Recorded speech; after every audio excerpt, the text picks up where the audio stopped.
سلام عرض کردم. افشین سوفریان هستم. امروز هست می 10 2025 ساعت 11:47 صبح وقت لس آنجلس. خواستم یه جوک بگم امروز رو با یه داستانی که داشتم.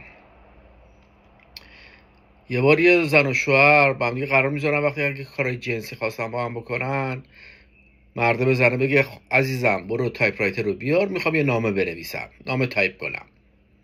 قبول میکنه ها زنم.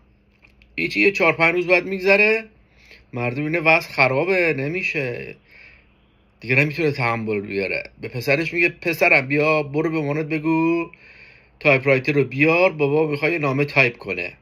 بچه هم میره با مامانه میگه مامان بابا گفت پاشو تایپ رایتر رو بیار، بابا میخواد نامه تایپ کنه. زنه به بچه به پسرش میگه برو بابات بگو تایپ رایتر خرابه کار نمیکنه.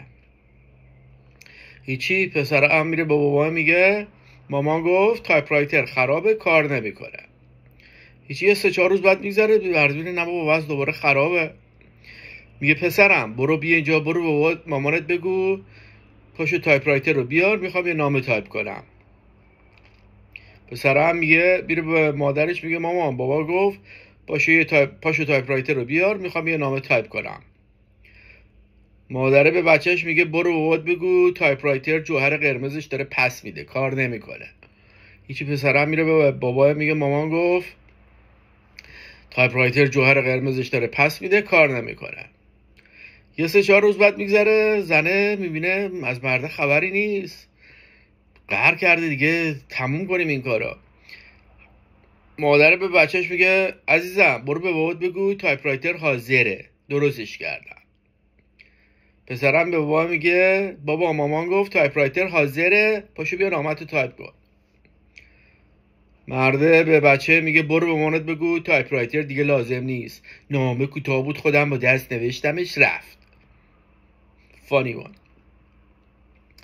من یه موقع توی ریل استیت کامپانی کار میکردم، متروپولیتن پراپرتیز کار میکردم پیش آقای کوهن. میمدم پای تلویزیون سخنرانی میکردم، حرف میزدم راجع به ریل استیت، چند تا لیستینگ دادم بیرون. یه دفعه یه لیستینگ دادم بیرون، گفتم یه آپارتمان بیلدینگ خیلی قشنگی داریم تو وست الی، خیلی زیبا و قشنگی و درآمد خوبی داره.